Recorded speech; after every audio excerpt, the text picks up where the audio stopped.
الحمد لله رب العالمين والصلاة والسلام على سيد الأنبياء والمرسلين وعلى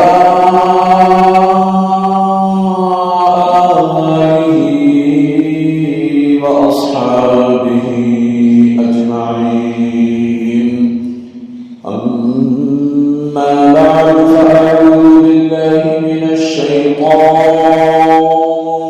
الرجيم بسم الله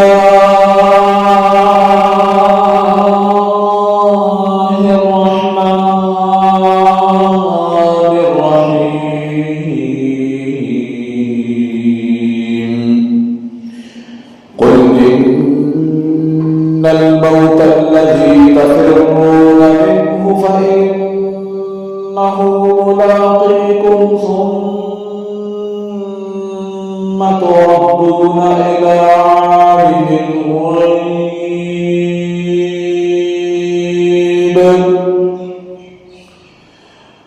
إلى عالم الغيب والشهادة فينبئكم بما كنتم تعملون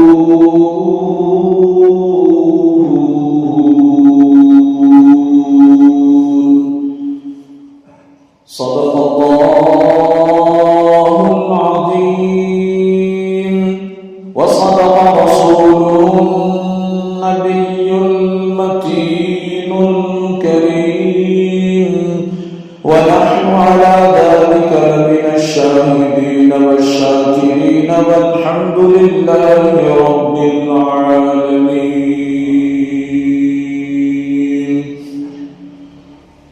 خطبہ مسنونہ کے بعد میں نے جس آیت کریمہ کی تلاوت کرنے کا شرف حاصل کیا، اس سے متعلق عرض و معروض کا سلسلہ شروع کیا جائے. میں اور آپ تمامی حضرات گنبد خضرا میں آرام فرمانے والے آقا، لمبے لمبے ہاتھوں سے بھیک دینے والے داتا جناب محمد الرسول اللہ صلی اللہ علیہ وسلم کی بارگاہ بے کس پناہ میں جس طریقے سے میں درود و سلام کے صیغے پڑھاؤں، آپ بھی مل کر ان درود و سلام کے صیغوں کو دہرائیں. پڑھیے الصلاۃ والسلام علیک یا رسول اللہ وعلی آلک واصحابک یا حبیب اللہ. الصلاۃ والسلام علیک یا نبی اللہ وعلی آلک واصحابک یا نور اللہ صلی اللہ تعالی علیہ وسلم. میرے نبی پاک صلی اللہ تعالی علیہ وسلم نے ارشاد فرمایا، میرا جو امتی مجھ پر ایک بار اونلی ون مرتبہ درود پاک پڑھتا ہے، اس کے لیے حرم کی نیکیوں میں سے 10 نیکیاں لکھی جاتی ہیں. عرض کی گئی،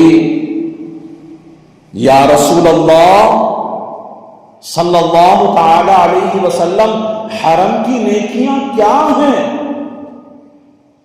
فرمایا حرم کی ایک نیکی، توجہ، فرمایا حرم کی ایک نیکی 700 نیکیوں کے برابر ہے. بولو سبحان اللہ. اور جو بندہ نبی پاک صلی اللہ علیہ وسلم پر درود پاک پڑھتا ہے تو اس کو 10 نیکیاں اس کے نامہ اعمال میں لکھی جاتی ہیں. حرم کی 10 نیکیاں اور ایک نیکی 700 نیکیوں کے برابر بتائی.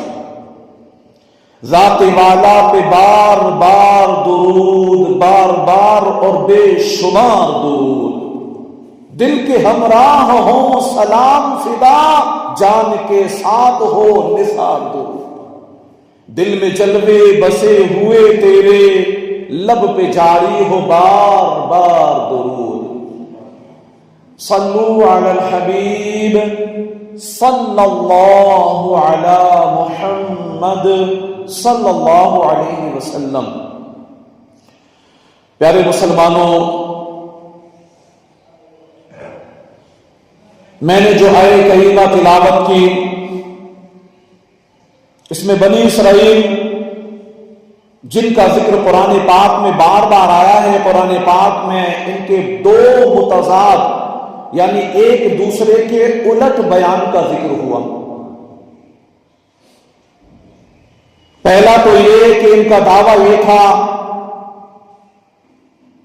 جس کو کلام مقدس میں اللہ تبارک و تعالی نے یوں فرمایا، نحن ابناء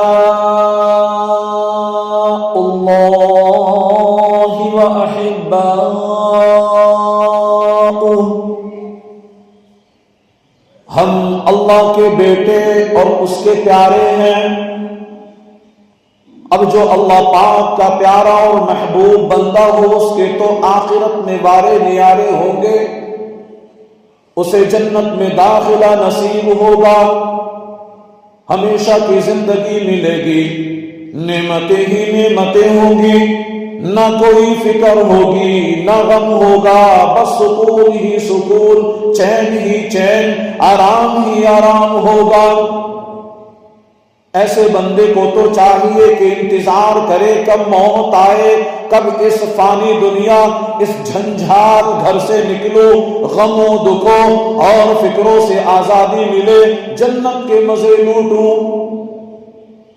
مگر بنی اسرائیل کا حال الٹ تھا، کہتے تھے ہم اللہ کے بیٹے اور اس کے پیارے ہیں، مگر بنی اسرائیل کا حال اس کے برعکس نہیں تھا۔ یہ دعویٰ کرتے تھے کہ ہم اللہ پاک کے پیارے ہیں، جنت تک کی ہماری ہے، مگر انہیں دنیا سے محبت اتنی تھی کہ اللہ پاک فرماتا ہے، یود احدہم لو یعمر الف سنہ، ایک گروہ تمنا کرتا ہے کاش اسے 1000 سال کی زندگی دے دی جائے۔ ایک طرف تو دعویٰ ہے جنت تک کی ہماری ہے، ہم تو مرتے ہی سیدھے جنت میں پہنچیں گے، دوسروں کو ترغیب دلاتے تھے اگر جنت میں جانا ہے ہمارے پیچھے چل پڑو، کیونکہ جنت ہمیں ہی ملنی ہے، مگر فکر آخرت سے دوری، دنیا سے محبت اتنی، 1000 سال یہی رہنا چاہتے ہیں۔ ان بنی اسرائیل سے متعلق ارشاد ہوا، قل، فرمایا تم فرماؤ اے محبوب، یہ بنی اسرائیل جو خود کو اللہ پاک کا پیارا بھی کہتے ہیں، موت سے بھی ڈرتے ہیں، بہت ڈرتے ہیں، ان سے کہہ دیجئے کیا کہنا ہے، ان الموت الذی تفرون منه فإنه ملاقیکم، بے شک وہ موت جس سے تم بھاگتے ہو پس وہ تمہیں ضرور ملنے والی ہے، وہ ہرگز ٹالی نہیں جا سکتی۔ تم چاہے جتنا بھاگ لو، جو مرضی کر لو، موت بلا آخر آنی ہی آنی ہے۔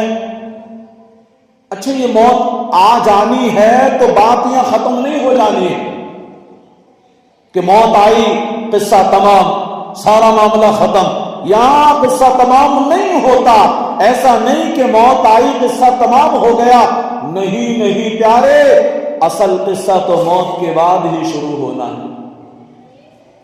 اللہ پاک نے فرمایا اے پیارے محبوب ان سے کہہ دیجئے، بنی اسرائیل سے کہہ دیجئے، کیا کہہ دیجئے، ثم تردون إلى عالم الغيب والشهادة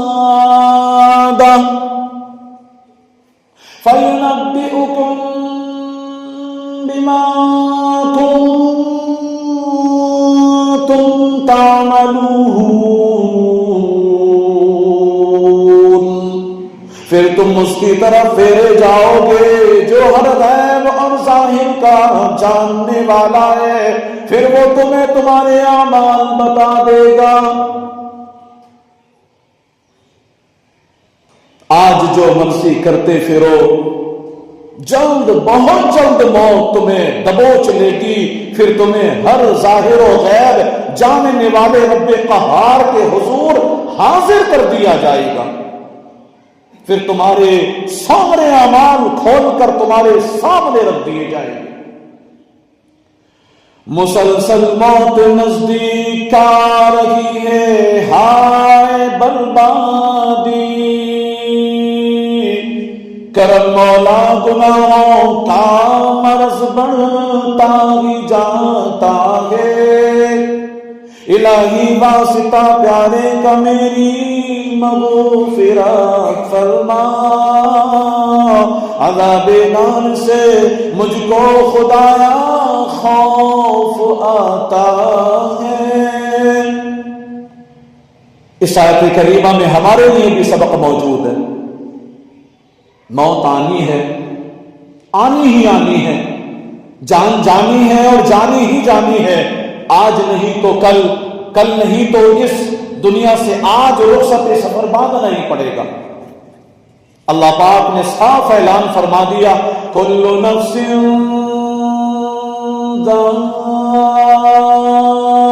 ذائقۃ الموت،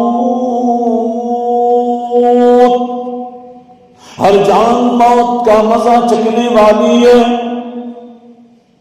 دنیا فانی ہے، اہل دنیا فانی ہے، شہر و بازار و کوہ و صحرا فانی ہے، دل شاد کرے کس کے نظارے سے حسن، آنکھیں فانی ہے، یہ تماشا فانی ہے۔ امام حسن بصری ایک مرتبہ ملک روم تشریف لے گئے، وہاں آپ نے ایک عجیب منظر دیکھا، جنگل میں ایک جگہ اعلیٰ قسم کے ریشمی کپڑے کا خوبصورت خیمہ بنا ہوا ہے، اور خیمے کے ارد گرد اسلحہ اٹھائے فوجی کھڑے ہیں۔ بات توجہ کی ہے، نصیحت آمیز ہے، ذہنوں کو جھنجھوڑ دینے والی ہے، فکر آخرت کو سامنے لانے والی ہے۔ جو خوبصورت خیمہ ہے، خیمے کے باہر اس کے آس پاس ارد گرد بہت سارے فوجی مسلح ہتھیاروں سے لیس کھڑے ہوئے ہیں۔ ان فوجیوں نے اپنی زبان میں کچھ کہا، چلے گئے۔ پھر ملک کے بڑے بڑے علماء، مشائخ، اللہ والے، اللہ کے دوست وہاں پر موجود ہیں، بزرگ موجود ہیں، وہ آئے، انہوں نے بھی خیمے کے پاس کھڑے ہو کر کچھ کہا، وہ بھی رخصت ہو گئے، وہ بھی چلے گئے۔ پھر ملک کے بڑے بڑے حکیم، بڑے بڑے طبیب، بڑے بڑے ڈاکٹرز وہاں پہنچے، انہوں نے بھی خیمے کے پاس کھڑے ہو کر کچھ کہا، پھر چلے گئے۔ پھر بادشاہ اور وزیر آئے، یہ بھی کچھ دیر خیمے کے پاس رکے، کچھ کہا، اور یہ بھی چلے گئے، یہ بھی رخصت ہو گئے۔ امام حسن بصری رحمت اللہ تعالی علیہ فرماتے ہیں، یہ دیکھ کر مجھے بڑی حیرانی ہوئی، میں نے کسی سے پوچھا یہ کیا معاملہ ہے، یہ کیا منظر ہے؟ پہلے فوجی آئے، پھر علماء، مشائخ، بزرگان دین آئے،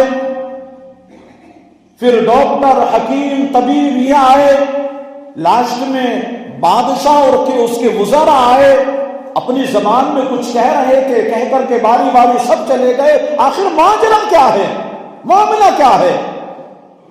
تو بتانے والے نے بتایا، بادشاہ کا ایک خوبصورت نوجوان لڑکا تھا، بڑا ہونہار تھا، بڑا دل ڈول تھا، بڑا حسین و جمیل تھا، اس کا انتقال ہو گیا۔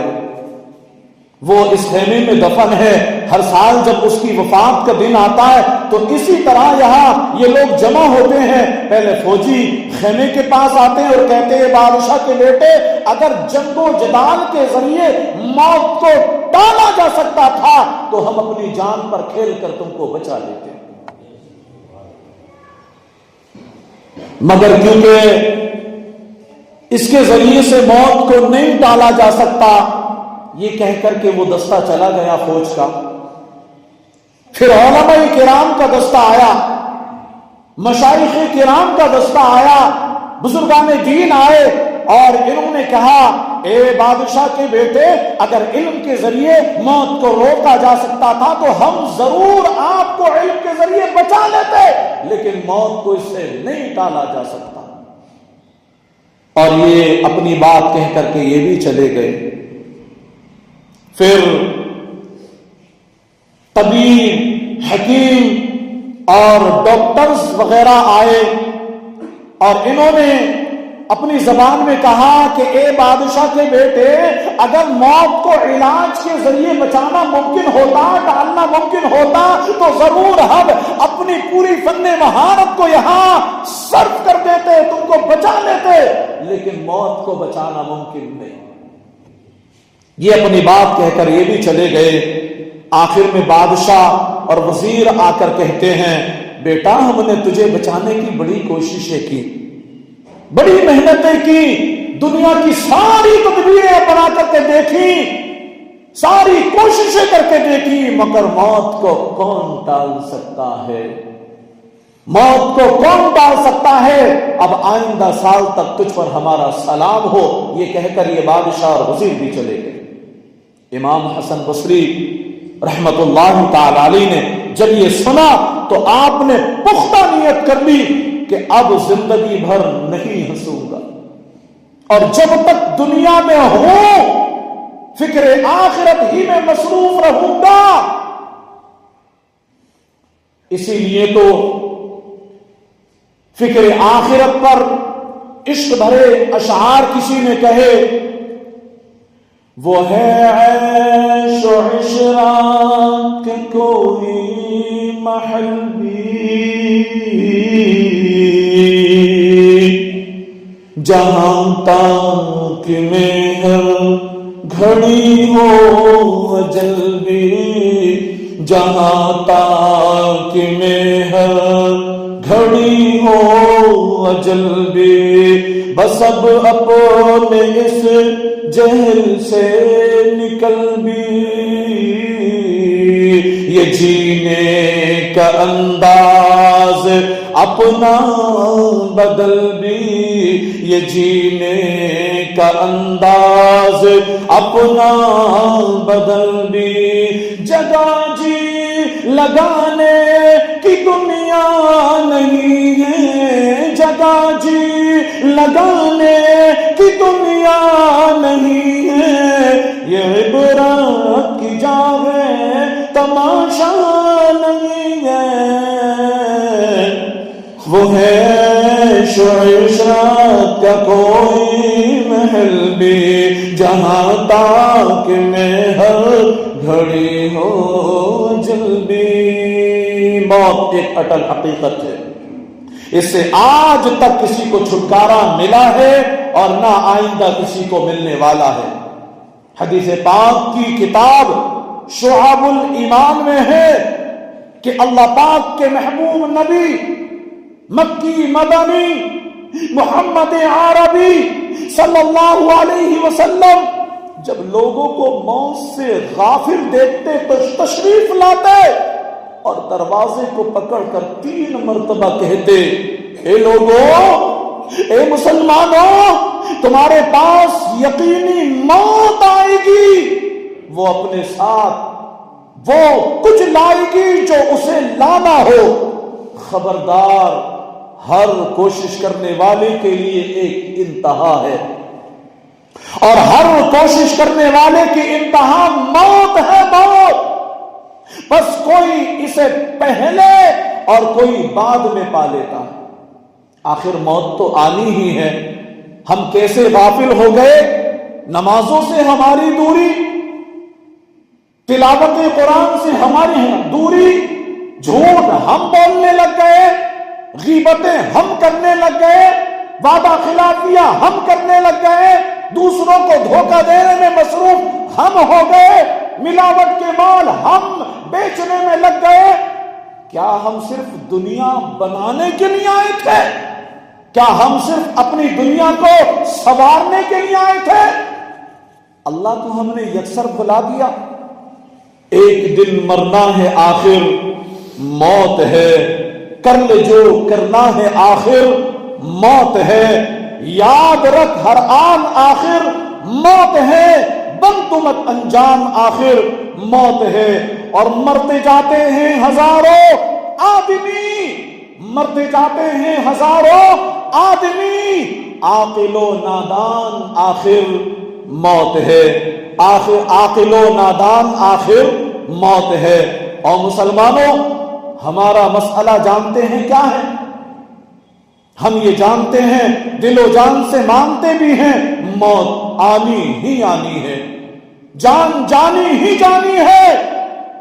اور ہم یہ بھی مانتے ہیں کہ مرنے کے بعد قصہ ختم نہیں ہونے والا، میت قبر میں اترے گی، اس کے بعد سزا و جزا کا سلسلہ شروع ہو جائے گا۔ مسئلہ یہ ہے کہ اس کے باوجود دنیا کی محبت ہمارے دلوں میں گھر کر چکی، لمبی امیدیں دلوں میں بیٹھ چکی ہیں، یوں لگتا ہے جیسے ہم صدیوں زندہ رہیں گے۔ یہ ذہن بنا ہوتا ہے کہ ابھی میں جوان ہوں، صحت مند ہوں، کوئی بیماری بھی بظاہر نہیں ہے، ابھی میری شادی ہوگی، بچے ہوں گے، پھر کہیں بڑھاپا آئے گا، پھر میں دادا بنوں گا، پر دادا بنوں گا، پھر کہیں جا کر موت آنی ہے۔ یہ صرف ایک جھوٹی امید ہے۔ موت تو بچوں کو بھی آ جاتی ہے، جوانوں کو بھی آتی ہے، ادھیڑ عمر والوں کو بھی آتی ہے۔ اجی ہاں، موت تو صحت مندوں کو بھی آ جاتی ہے۔ جہاں موت صحت مندوں کو آتی ہے، وہاں بیماروں کو بھی آ جاتی ہے۔ ملے خاک میں اہل شام کیسے کیسے، مکین ہو گئے لامکاں کیسے کیسے، ہوئے نامور بے نشاں کیسے کیسے، زمین کھا گئی نوجواں کیسے کیسے، اور جگہ جی لگانے کی دنیا نہیں ہے، یہ عبرت کی جا ہے، تماشا نہیں ہے۔ صحابی رسول حضرت عبداللہ بن مسعود رضی اللہ تعالیٰ سے روایت ہے، میرے نبی پاک صلی اللہ علیہ وسلم نے فرمایا، یہ روایت کرتے ہیں کہ ایک دن اللہ پاک کے آخری نبی رسول ہاشمی مکی مدنی محمد عربی صلی اللہ تعالی علیہ وسلم نے ایک چوکور ڈبہ، 4 کونوں والا ڈبہ بنایا، اس کے اندر ایک لکیر لگائی، پھر اس لکیر کے دونوں طرف چھوٹی چھوٹی لکیریں لگائیں، پھر اس ڈبے سے باہر ایک لکیر کھینچی، پھر فرمایا یہ یعنی ڈبے کے اندر کی ایک لکیر انسان ہے، ڈبے کے اندر کی جو لکیر، اس کو اشارہ کرتے ہوئے فرمایا یہ انسان ہے، اور یہ یعنی اس کے گرد چوکور ڈبہ یہ موت ہے جس نے انسان کو گھیر رکھا ہے۔ یہ چھوٹی چھوٹی لکیریں مختلف آفات، بلیات، پریشانیاں، بیماریاں، تنگ دستیاں، یہ سب ہیں جو انسان سے چپٹی ہوئی ہیں۔ انسان ایک سے بچ جاتا ہے تو دوسری اسے ڈس لیتی ہے، دوسری سے بچتا ہے تیسری ڈس لیتی ہے، یوں وہ پریشانیوں پہ گھرا رہتا ہے۔ اور پھر فرمایا کہ وہ یعنی ڈبے سے باہر والی لکیر انسان کی امید ہے، آئے تھے، آتے ہوئے ادا ہوئی، جاتے ہوئے نماز، توجہ فرمایا آتے ہوئے ادا ہوئی، جاتے ہوئے نماز، اتنے قلیل وقت میں آئے اور چلتی ہے۔ غور فرمائیے، عبرتناک حدیث پاک نے ہمارے حالات کی پوری عکاسی کر دی، واقعی موت نے ہمیں چاروں طرف سے گھیر رکھا ہے۔ ہم اپنے ارد گرد موت کے اسباب پر غور تو کریں. بجلی موت کا ذریعہ، بغیر بجلی کے اب تو زندگی بھی دشوار ہو چکی ہے. گاڑی موت کا ذریعہ ہے، اور گاڑی ہماری زندگی میں شامل ہو چکی ہے. بیماری موت کا ذریعہ ہے. ہمارے کھانے اندر حلق میں اترتے ہیں، زہر بھی بن سکتے ہیں، لہذا یہ بھی موت کا ذریعہ ہے. یہ غور کریں، موت نے ہمیں چاروں طرف سے گھیر رکھا ہے اور ہم مختلف قسم کے مسائل میں پھنسے ہوئے ہیں. کبھی بیماری آتی ہے، کبھی تنگ دستی آتی ہے، کبھی بچوں کی فکر ہوتی ہے، کبھی اپنی فکر ہوتی ہے، کبھی کھانے کی فکر ہوتی ہے، کبھی کمانے کی فکر ہوتی ہے. ہم ہزار قسم کی فکروں اور مسائل و آفات میں گھرے ہوئے ہیں، جبکہ ہماری امید سال ہا سال کی. ہمیں یہ نہیں معلوم کل کا سورج دیکھنا میں نصیب ہوگا کہ نہیں، مگر پلاننگ ہماری 100 برس کی ہوتی ہے. خواب ہم نے لمبے لمبے دیکھ رکھے ہوتے ہیں. نہ جانے یہ خواب پورے ہو بھی پائیں گے یا نہیں ہو پائیں گے. پھر اگر پورے ہو بھی گئے تب بھی موت تو بہرحال آئی نہیں ہے. موت سے تو آخر چھٹکارا ہے ہی نہیں. قبر میں تو اترنا ہی اترنا ہے. روز قیامت بارگاہ سمدیت میں پیشی تو ہونی ہی ہونی ہے. مگر افسوس قبر کی، قیامت کی ہمارے پاس کوئی پلاننگ ہی نہیں، کوئی پلاننگ نہیں. ایک اور حدیث پاک سنیے اور دیکھیے کہ ہمارے آقا و مولا امام الانبیاء محبوب کبریا جناب محمد الرسول اللہ صلی اللہ علیہ وسلم نے ہمیں کیسے کیسے سمجھایا ہے. اور کسی طرح ہم بات سمجھ جائیں اور اس پر عمل کرنے والے بن جائیں، ہر طریقے سے میرے نبی پاک صلی اللہ علیہ وسلم نے ہمیں سمجھایا. فرمایا اس دنیا کی مثال ایک کپڑے کی جیسی ہے کہ کپڑا بھی وہ کہ جو شروع سے آخر تک کٹا ہوا ہو، اور فرمایا بس آخر میں ایک دھاگے کے ساتھ یہ کپڑا لٹکا ہوا ہو، بس قریب ہے کہ یہ دھاگا بھی ٹوٹ جائے گا. یہ تشریح بھی انسان کی سانسوں کی، زندگی کی، کہ انسان صرف ایک سانس کے ذریعے ہی تو ٹکا ہوا ہے. سانس آ رہی ہے، جا رہی ہے، انسان زندہ ہے، کام کر رہا ہے، چل رہا ہے. یہ سانس رک جائے معاملہ ختم. اسی لیے تو کسی باشعور انسان نے کہا ایک یہ جہاں ایک وہ جہاں، دونوں جہاں کے درمیان ہے فاصلہ ایک سانس کا، گر آ گئی تو یہ جہاں، گر رک گئی تو وہ جہاں. یہ صرف ایک ڈوری ہے، ایک ڈوری ہی تو ہے، مختصر سی ڈوری، کمزور سی ڈوری. چند منٹ اگر آکسیجن نہ ملے سانس رکنے لگتی ہے، اٹک جاتی ہے، دم گھٹ جاتا ہے. بس یہ ڈوری ٹوٹنے کی دیر ہے، بندہ دنیا سے رخصت ہو جاتا ہے. دنیا کی یہی حقیقت ہے، یہی دنیا کی حقیقت ہے. صحابی ابن صحابی حضرت عبداللہ بن عمر رضی اللہ تعالیٰ عنہ فرماتے ہیں اللہ پاک کے آخری نبی رسول ہاشمی صلی اللہ علیہ وسلم نے ایک دن مجھے کاندھے سے پکڑ فرمایا، اے عبداللہ بن عمر، دنیا میں ایسے رہو جیسے اجنبی ہو، دنیا میں ایسے رہو جیسے اجنبی ہو، اور ایسے رہو جیسے مسافر ہو، اپنے آپ کو مردوں میں شمار کیا کرو. یہ میرے نبی پاک صلی اللہ علیہ وسلم نے ارشاد فرمایا.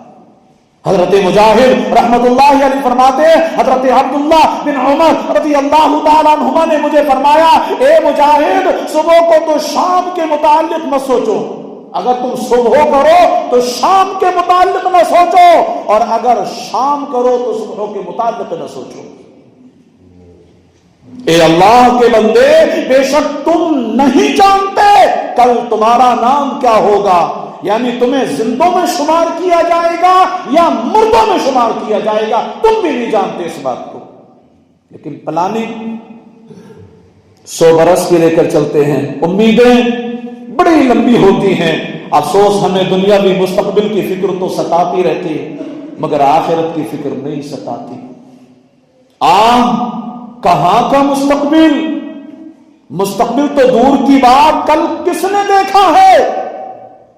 بلکہ حقیقت تو یہ ہے ہمیں اگلی سانس کا بھی علم نہیں کہ اگلی سانس آنی ہے کہ رک جانی، نہ جانے آئے گی یا نہیں۔ صحابی رسول حضرت ابو سعید خدری رضی اللہ عنہ فرماتے ہیں، ایک مرتبہ صحابی بن صحابی حضرت اسامہ بن زید رضی اللہ تعالیٰ نے 1 ماہ کے ادھار پر کوئی چیز خریدی۔ اس پر نبی پاک صلی اللہ علیہ وسلم نے تنبیہ کرتے ہوئے فرمایا، کیا تمہیں اسامہ پر تعجب نہیں ہوتا؟ میرے نبی پاک صلی اللہ علیہ وسلم نے ارشاد فرمایا، کیا تمہیں اسامہ پر تعجب نہیں ہوتا؟ یہ 1 ماہ کے ادھار پر چیز خرید رہے ہیں۔ اسامہ نے لمبی امید لگا لی۔ پھر میرے نبی پاک صلی اللہ علیہ وسلم نے قسم اٹھاتے ہوئے ارشاد فرمایا، اس ذات کی قسم جس کے قبضے قدرت میں میری جان ہے، میں اپنی آنکھ کھولتا ہوں تو گمان ہوتا ہے کہ دوبارہ آنکھ بند کرنے سے پہلے میری روح قبض کر لی جائے گی۔ جب میں لقمہ منہ میں ڈالتا ہوں تو گمان ہوتا ہے اسے چبا نہ پاؤں گا کہ مجھے موت آ لے گی، اس سے پہلے موت آ جائے گی۔ پھر فرمایا، اے اولاد آدم، اگر عقل رکھتے ہو تو خود کو مردوں میں شمار کیا کرو۔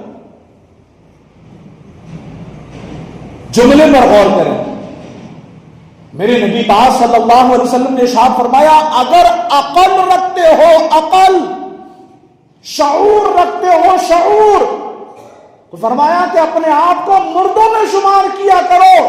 کیوں فرمایا؟